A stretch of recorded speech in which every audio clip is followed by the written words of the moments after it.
오늘 은혜 받으실 하나님의 말씀은 빌립보서 2장 1절로 4절까지의 말씀을 교독하시겠습니다. 빌립보서 2장 1절. 그러므로 그리스도 안에 무슨 권면이나 사랑에 무슨 위로나 성령의 무슨 교제나 긍휼이나 자비가 있거든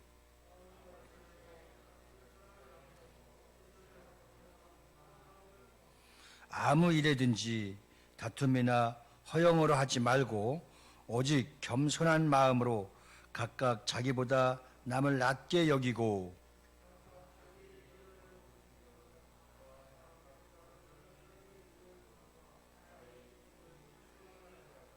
아멘.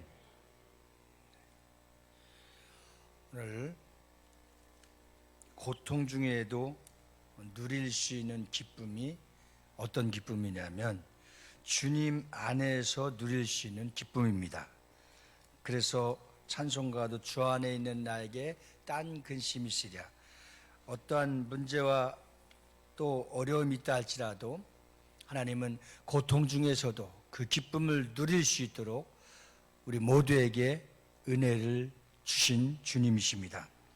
바울은 기쁨을 주는 이 공동체의 특징이 하나됨이라고 딱 정의하고 있습니다. 그래서 한번 따라서 하시겠습니다. 같은 말, 같은 마음, 같은 뜻, 같은 열매. 물론 고린도전서 1장 10절의 말씀이지만 오늘 본문의 말씀에도 같은 내용인 줄로 생각이 듭니다. 그래서 마음을 같이하여 같은 사랑을 가지고 뜻을 합하여서 마음을 품으라고 빌립보서 2장 2절 말씀에. 그래서 사랑한다는 것은 곧 하나 되는 것입니다. 숫자를 초월하는 것이 사랑입니다. 셰익스피어는 바로 사랑이 숫자를 초월한다고 하는 노래까지도 지은 시가 있습니다. 이 숫자를 초월한 공동체를 형성하는 분이 바로 하나님이시기 때문입니다. 그래서 하나님은 삼위일체이시죠. 그래서 분명 성부의 하나님도 계시고 성자의 하나님도 계시고 성령의 하나님이 계신데, 성자의 하나님은 성부의 하나님은 창조하셨고 성자의 하나님은 다 이루셨고 성령의 하나님은 바로 그것을 증거할 수 있도록, 그래서 하나님은 한 분이신 겁니다. 존 오트버그는 이것이 하나님의 계산법이라고 말하면서 삼위일체 안에는 하나님은 셋이신데 한 분으로 동시에 하나이다, 이렇게 주장하고 있어요. 그래서 하나님은 사람을 남자와 여자로 창조하셨지만 둘은 하나다, 이렇게 말하고 있죠, 부부를. 그리고 주님은 예수님의 제자들과 교회에 구원받은 모든 사람들이 또 이제 하나 되기를 간절히 바라시는 것이 하나님 아버지의 뜻입니다. 이것이 하나님의 새로운 계산법이다. 바로 모두 합치면 하나이다. 그래서 비전교회도 하나고 기독교 안에서 믿음을 가진 사람도 하나이고 천국에 가서도 하나인 겁니다. 이 레리 크랩은 이것을 이렇게 잘 설명하고 있습니다. 두 사람이 연결될 때에 둘의 존재가 육체처럼 교류하는 것처럼 영혼 깊은 곳에 상처를 치료해주고 건강을 회복시켜주는 뭔가가 한 사람에서 흘러나와 다른 사람에게 들어간다. 그러면 받는 사람은 치유가 되고 또 기쁨을 맛보고 주는 사람은 치유를 사용함으로써 따라오는 훨씬 더 큰 기쁨이 있다, 이런 뜻을 풀이했는데, 다시 말하면 하나님의 자녀들은 마음속에는 모든 일을 합친 것이라고 해서 전부가 하나 될 때에 생각도 다르고 모든 사람들의 각자의 특성과 또 혈액형도 다르고 생각과 비전과 꿈이 다 다른데 하나 될 수 있는 유일한 공동체가 있는데, 그것은 그리스도 안에서 믿음의 교회 머리 되시고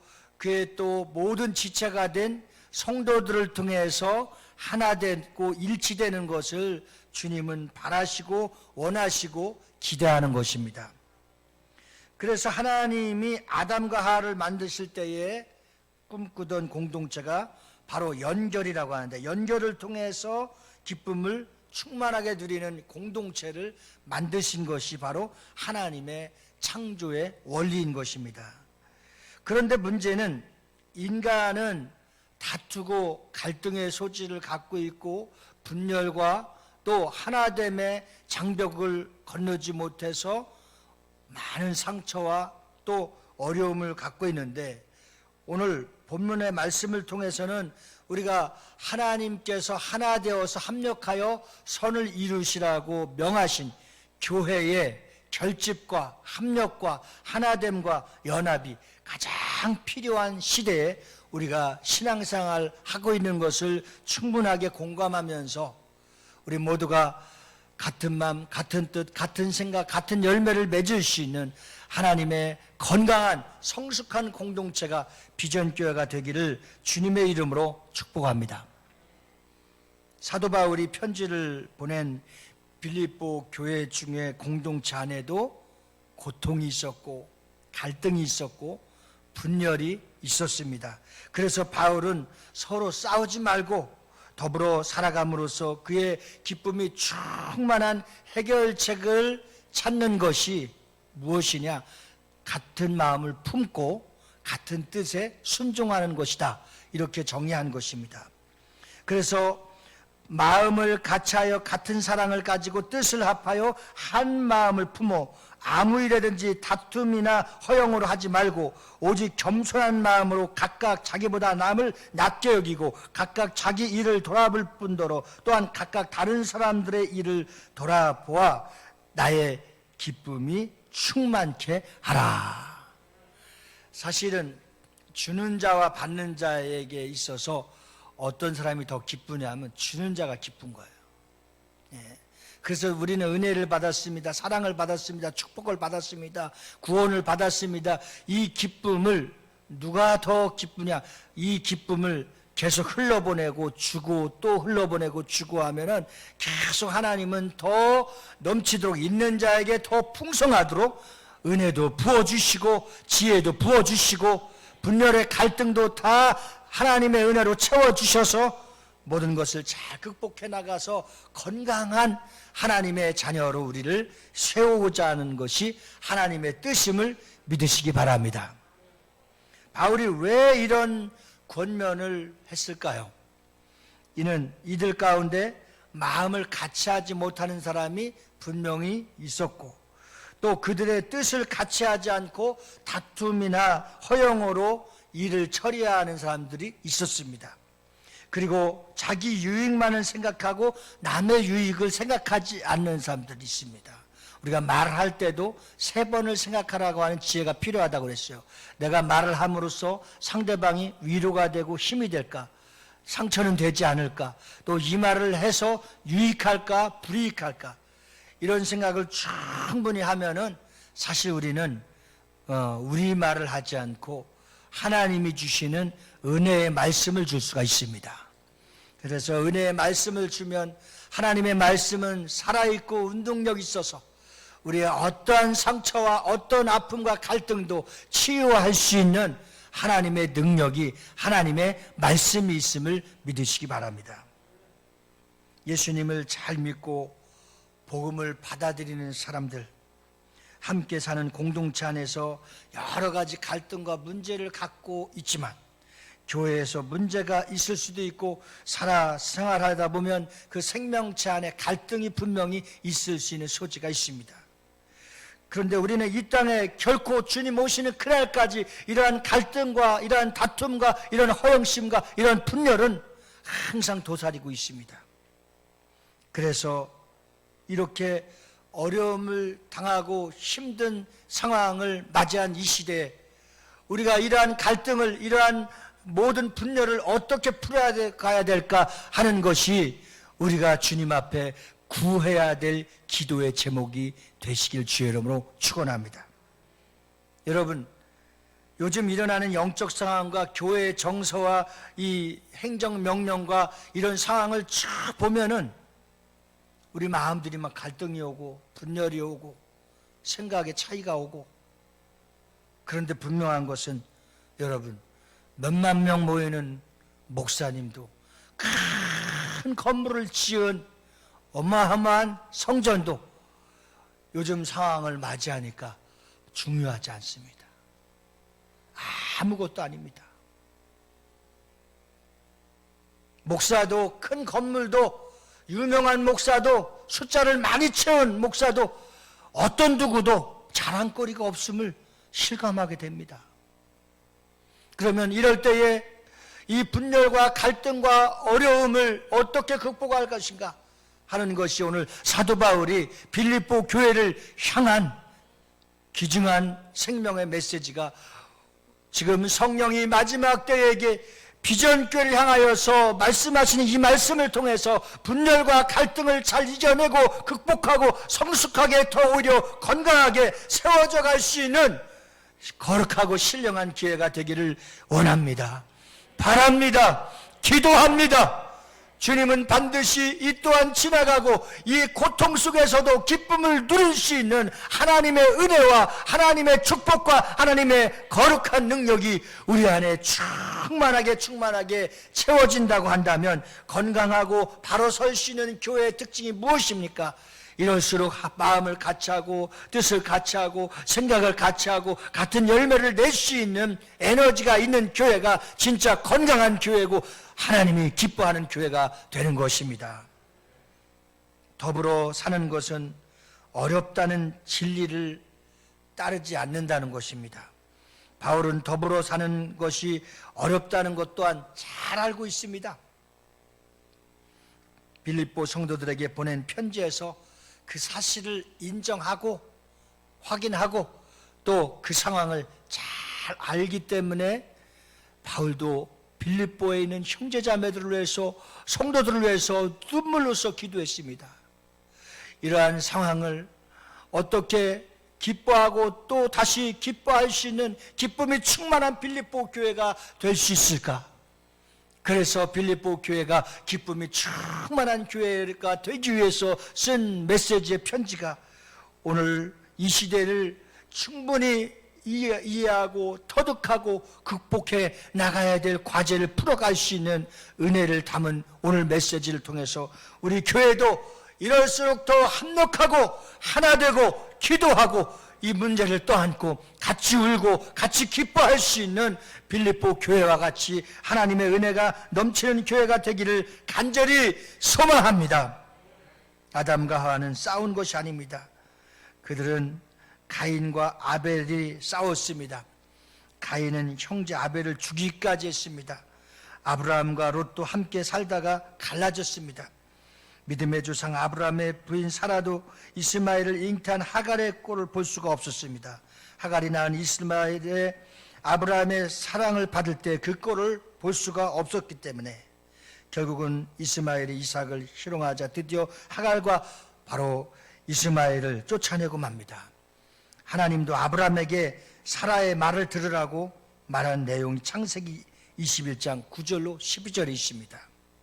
이러한 뜻의 인간의 구주를 보면은 하나님의 뜻을 따라 하나님 편에 서 있는 자가 있는가 하면 하나님의 말씀을 거역하고 하나님의 뜻에 반대되는 편에 있어서 결국은 쫓겨나고 흩어지고 심판받고 결국은 지옥 아래로 떨어지는 결과가 분명히 양극화가 있다는 사실을 성경은 정확하게 말씀하고 있습니다. 우리가 오늘 주님 앞에 나와서 기도하며 예배드리기를 원하지만 또 예배드리지 않길 원하는 사람도 분명히 있습니다. 그런 세력도 있습니다. 존 오트버그는 공동체를 세울 때에 우선 전제되어야 될 것이 있는데 우리는 모두 조금씩 비정상적인 데가 있음을 인정하는 일이라고 말하고 있습니다. 공동체가 세우기 위해 우리는 만나면 힘이 납니다. 그런데 분명히 결핍이 있고 부족함이 있고 약함이 있고 오늘 존 오트버그가 지적한 것처럼 비정상적인 사람들이 있다는 것입니다. 우리 가운데서도 있고 어느 사회 공동체에서도 다 있는 것입니다. 그런데 오늘 여기에서 중요한 사실은 이러한 결점이 있는 자들이 주님 앞에 나와서 하나 되고 합력하여 선을 이루는 것이 하나님의 능력인 것입니다. 인생의 문제는 우리가 해결해야 될 문제들을 많이 각자가 갖고 있습니다. 우리가 갖고 있는 문제들이 누구에게나 없는 사람이 아무도 없습니다. 이 문제를 통해서 우리는 어떤 방법을 선택하느냐가 가장 중요한 것입니다. 세상을 선택하는 자들은 또 먹고 마시고 그 방향으로 해결하려고 하지만 결국은 에너지와 돈과 시간과 세월을 다 보내고 갖는 것은 틀림없이 병일 것입니다.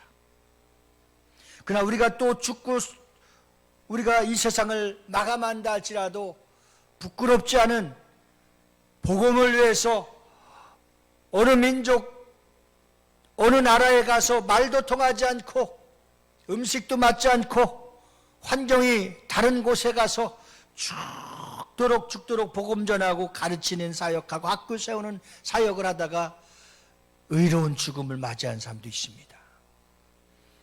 우리가 모든 것은 하나님 안에서 지혜를 배워야 되고 그 지혜를 받아서 합력하여 선을 이루는 장성한 믿음의 장성한 분량에 이르는 하나님의 축복권에 우리 모두가 다 들어와서 세상을 정복하고 누리고 다스릴 수 있는, 선포할 수 있는 권세가 예수 안에 있길 주의 이름으로 축원합니다. 고린도전서 14장 20절에도 바울은 형제들아 지혜에는 아이가 되지 말고 악에는 어린아이가 되라. 지혜에 장성한 사람이 되라.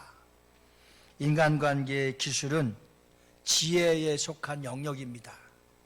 그래서 바울은 예수님이 주신 각종 지혜를 성도들에게 다 가르치기에 한평생을 힘써왔습니다. 그래서 골로새서 1장 28절에는 우리가 그를 전파하여 각 사람을 권하고 모든 지혜를 각 사람에게 가르치면 각 사람을 그리스도 안에서 완전한 자로 세우게 함이라. 우리는 하나님의 말씀을 가르쳐서 일꾼을 세우고 교회를 세우고 나라와 민족을 세우는 일이 주님이 지상 명령 세상 끝날까지 우리에게 분부하신 명령인 것입니다. 바울은 모든 지혜로 각 사람에게 가르칠 것을 힘썼습니다. 그리스도 안에서 완전한 사람으로 세우는 것은 하나님의 말씀의 지혜를 통해서 세워가는 방법밖에 없는 것입니다. 어느 액자에 보니까 성경이 답이다 라고 써있는 액자를 보고 감동을 받았습니다. 맞습니다. 우리가 사람의 비율을 맞추는 것도 한계가 있고 또한 간증을 통해서 사람을 감동시키는 것도 한계가 있고 신방을 가서 사람을 붙들어 내려고 하는 것도 한계가 있고 우리의 답답함과 우리의 무지함과 여러 가지 문제는 다 떠안고 있습니다. 이러한 문제를 해결해서 한 공동체가 건강하게 살아나갈 수 있는 유일한 방법이 있다고 한다면 하나님의 말씀을 가르쳐서 그 지혜로 사람을 세워서 건강하게 완벽하게 하나님의 사람으로 만들어가는 것만이 완전한 해결책인 겁니다. 믿으시면 아멘 하십시오. 말씀 속에 담긴 인간관계의 비결을 성경에서 가르침을 받고 가르쳐야 되는 겁니다. 어떻게 하면 함께 사는 기쁨을 누릴 수 있고 인간관계 그 갈등들을 이 분열들을 잘 극복할 수 있을까요? 첫째, 갈등을 두려워하지 말고 성숙한 기회를 삼아야 됩니다. 우리가 함께 사는 인생길에서 피할 수 없는 것이 뭐냐? 갈등입니다. 이 갈등은 하나님의 사건입니다. 결과가 아닙니다. 인간관계는 누구나 다 갈등하고 있습니다. 이 갈등의 문제는 하나의 사건인 겁니다. 그러므로 문제를 어떻게 다루고 어떻게 풀어가야 되느냐, 그 문제가 축복이 될 수 있고 재앙이 될 수가 있는 겁니다. 오늘 우리가 주님 앞에 비대면으로 대면으로 드리지 못하고 또 여러 가지 교회가 사방에서 돌팔매짐을 하면서 우리는 헐떡 벗고 맞고 있습니다. 어찌 보면 복음 중재의 최악의 경우를 우리가 맞이하고 있습니다. 여기서 우리가 이 갈등과 분열과 비난과 이 돌팔매질과 한없이 맞고 맞는 교회의 실상을 어떻게 풀어가야 될 것인가가 우리가 해결책이 돼야 됩니다. 그러면 어젯밤에 고민하기를,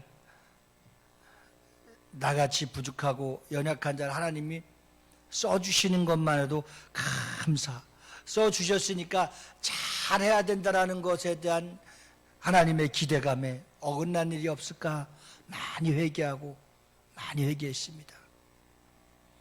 많은 사람들이 잘못하고 누가 잘못한 부분들이 이제는 세상에 많이 알려져서 아무리 예수님을 믿고 복음을 전도하려고 해도 듣지 않고 눈을 가리고 귀를 막습니다. 부부간의 갈등, 인간관계의 갈등, 형제와의 관계의 갈등, 자식과의 관계, 고부갈등의 관계, 문제의 갈등, 분열 다 떠안고 갖고 있습니다. 제가 말씀드린 것처럼 이것은 하나님도 알고 있고 우리가 너무나 잘 알고 있고 모든 사람들도 알고 있을 수 있습니다. 그래서 이러한 갈등과 분열을 어떻게 맞이하느냐, 어떻게 다루느냐, 이 사건의 결과를 어떻게 해결하느냐에 따라서 축복이 될 수 있고 은혜가 될 수 있고 다시 한번 도전할 수 있는 기회가 될 수 있고, 그러나 이 문제를 잘 해결하지 못하고 풀지 못하면 재앙이 될 수 있고 심판이 될 수 있고 더 해결할 수 없는 큰 산더미와 같은 우리 안에 큰 문제로 발전해 나가는 겁니다. 오늘 존 오트버그는 다음과 같이 갈등에 직면하고 갈등을 잘 다룰 것을 권면합니다. 영성의 증거는 갈등의 부재가 아니라 우리가 죽을 때까지 노력해도 갈등은 완전히 사라지지 않을 것이다. 영성의 증거는 갈등을 다루는 모습에 있다. 사람인 이상 갈등은 피할 수가 없다. 그러나 분노는 피해 갈 수 있다. 또한 우리가 이 갈등의 문제 앞에서 공동체가 성장하고 관계가 깊어가기 위해서는 긴장이 필요하다. 그 긴장은 갈등에서 나온다. 긴장이나 대립은 하나님의 새로운 은혜가 찾아오는 신호이기도 하다. 우리는 지혜와 사랑의 눈으로 그것을 분별하고 그 문제를 주님 손안에 다 얹어놓고 하나님 말의 지혜도 주시옵소서, 사람의 마음을 움직일 수 있는 감동도 주시옵소서. 그러나 그 모든 존재함이, 그 모든 문제가, 그 모든 해결책이 내가 다 잘못했습니다, 이렇게 내려놓으면 그 갈등의 문제는 분명히 해결될 줄 믿습니다. 저는 한국의 역사와 기독교의 역사와 그 아픔의 갈등이 많았었던 우리 대한민국이 그래도 순교자의 자랑할 만한 큰 피가 흐르는 민족이고, 또한 하나님의 거룩한 주의 종들이, 믿음의 선진들이 피 흘려 세운 교회, 학교, 병원 모든 곳곳이 흔적이 지금도 살아 움직이기 때문에 그것을 우리가 유산으로 받은 우리가 그 정신을 갖고 다시 한번 무릎으로 주님 앞에 회개하며 이 갈등의 요새 문제를 다 주님 앞에 얹어놓고 기도한다면 하나님은 다시 한번 하늘의 문을 열어주셔서 이 나라 민족이 한없이 비판하고 쳐들어오고 있는 이러한 상황 속에서 내 목에 칼이 들어온다 할지라도 우리는 믿음의 하나님의 거룩한 선조들의 그 신앙을 지키면서 예배가 예배답게, 교회가 교회답게, 목사가 목사답게, 성도가 성도답게 살아갈 수 있는 모습이 회복된다고 한다면 이 받는 핍박 이상으로 하나님은 엄청난 우리에게 축복을 다시 회복시켜 주실 줄 믿습니다. 그렇게 되기를 우리가 힘써 애써서 하나님 앞에 그 문제를 가지고 나와 기도할 수 있기를 주님의 이름으로 축원합니다. 축복합니다. 두 번째는 갈등을 해결하고 종식하고 또 공통분모를 찾는 일입니다. 우리가 형성하는 공동체 일정한 목표와 목적이 분명히 있습니다. 오늘 우리 안수사님이 기도할 때에 우리 교회의 담임 목사의 목적이 있다고 하고 그 목적을 위해서 기도했습니다. 그러나 이런 목적이 같은 말, 같은 마음, 같은 뜻, 같은 열매를 거두려면 담임 목사의 혼자의 일로 되는 것이 절대 아닙니다. 그 일의 상황은 여러분들에게 있습니다. 일정한 뜻이 있습니다. 즉 공통 분모가 있습니다. 바울은 빌립보 성도들에게 한 마음을 품으라고 이것을 강조했습니다. 마음을 같이 하여 같은 사랑을 가지고 뜻을 합하여 한 마음을 품어, 빌립보서 2장 2절 본문에 한 마음을 품어 기쁨을 창조하는 공동체를 세우기 위해서는 뜻을 하는 같이 하는 공통 분모를 바로 이어져 갈 수 있고 찾아갈 수 있는 분명한 뜻이 한 마음인 겁니다. 한 마음. 그리스도 안에서 공통 분모는 예수 그리스도이십니다. 예수님이라는 공통 분모를 가진 우리가 갈등을 겪을 때 어떻게 해야 할까요? 그때 예수님 안에서 서로가 가지고 있는 공통분모를 찾아내야 되는 겁니다. 존 맥스웰 목사는 인간관계를 해결하기 위해서 가장 중요한 원리를 101%의 원리를 가르칩니다.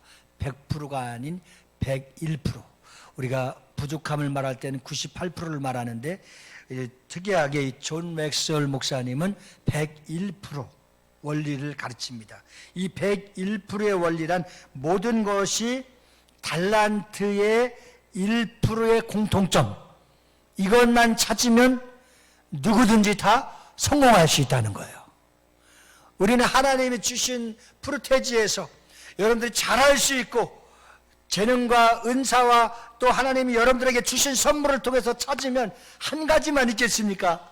내가 여러분들을 보면서 우리 성도들을 다 보면서 내가 아는 사람들을 보면서 야, 저분은 참 이런 은사를 갖고 있고 이러한 공통점을 갖고 있고 이러한 좋은 취미를 갖고 있고 특성을 갖고 있고 남이 갖지 않은 유일한 또 재능이 있고 이 각자가 다 다른데 이 전체에 수많은 사람들이 수천 명, 수만 명, 수백 명만 명이 된다 할지라도 거기에서 101%, 한 사람의 1%만 발견하게 된다고 한다면 그 공동체는 하나 될 수 있고 성공할 수 있다는 거예요.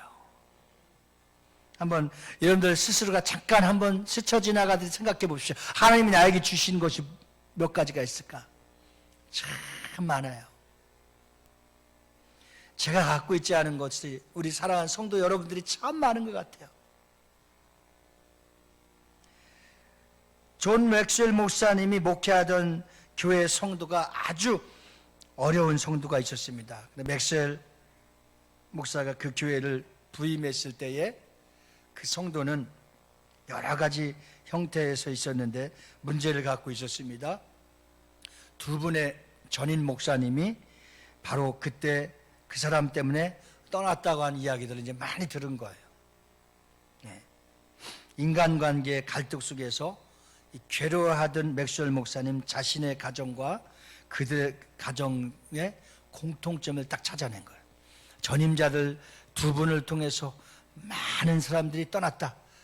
그리고 부임한 맥스웰 목사님, 그분들의 가정의 공통점과 자신의 공통점을 찾은 겁니다. 그 공통점이 무엇이냐?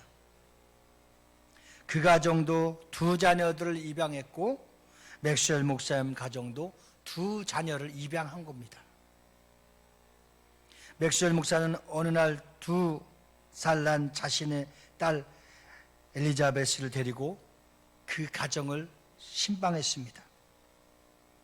그 집에 가서 아저씨가 나오면 크게 포옹하고 사랑해요 말하는 것이었습니다.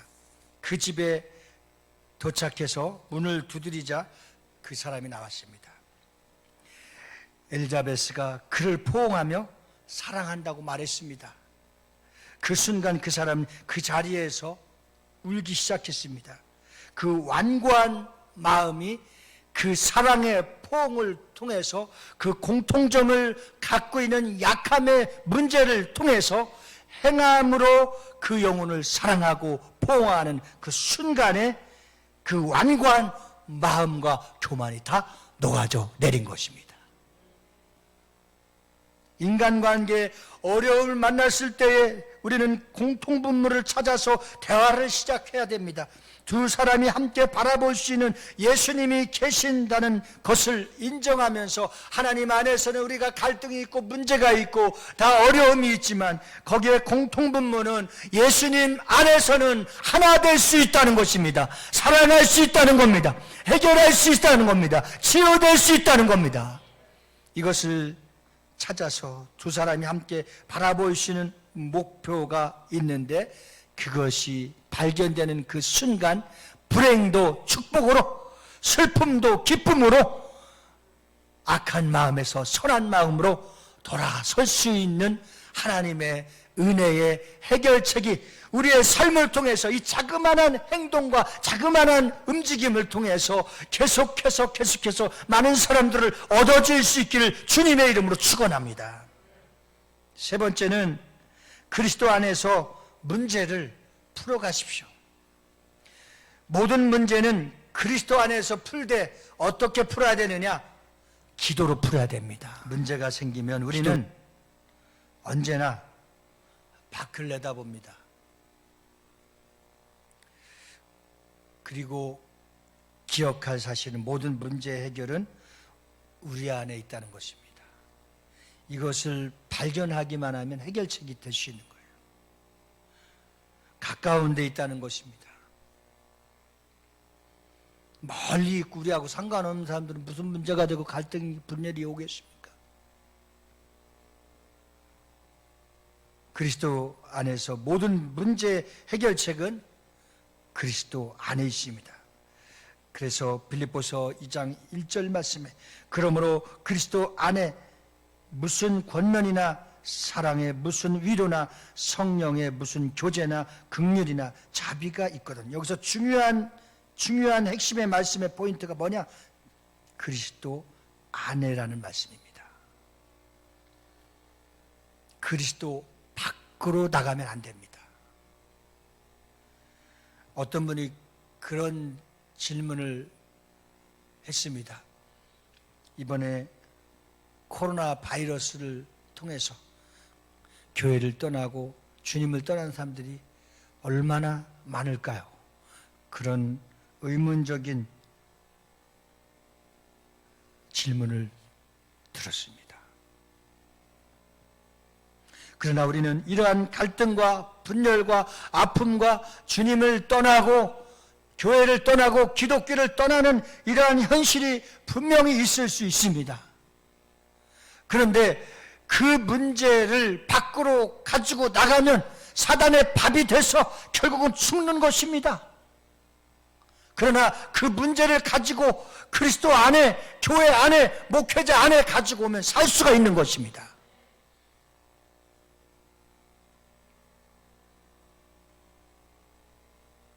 이 문제를 그리스도인이라면 어떻게 풀어야 되겠습니까?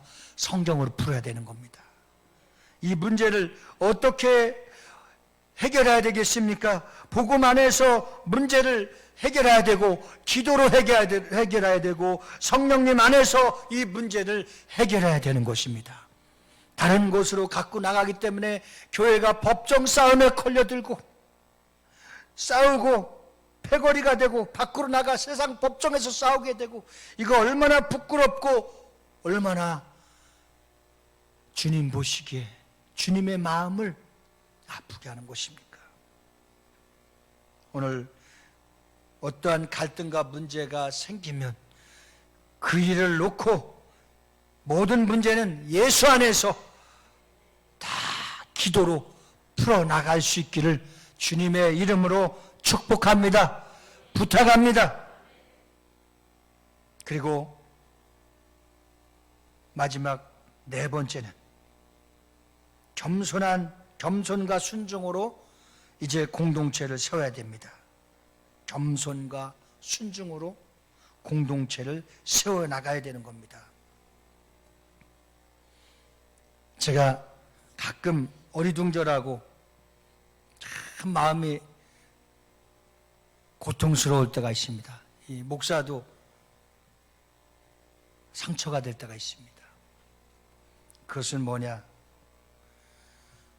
담임 목사 앞에 와서 그냥 어떤 목회자를 쌍욕을 하고 교회를 막 비판하는 일입니다.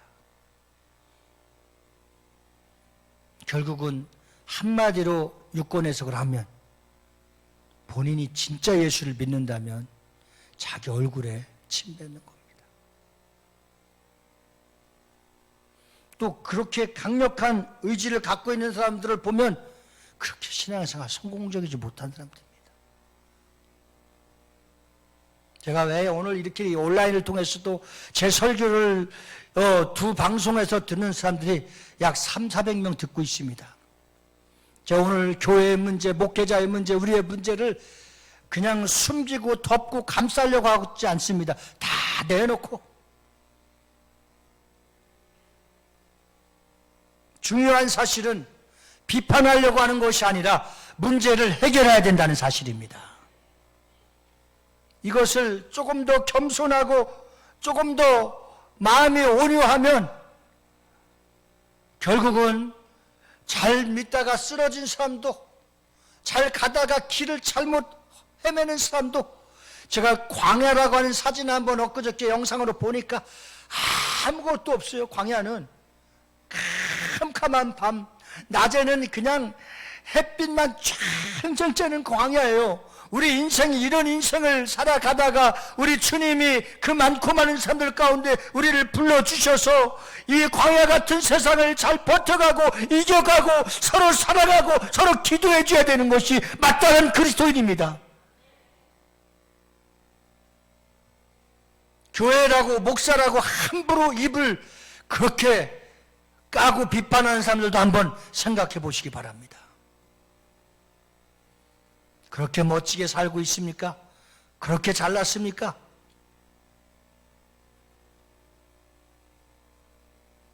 오늘 우리는 이러한 상황을 맞고 있을 때 나는 어떻게 해야 될까? 그걸 걱정해야지.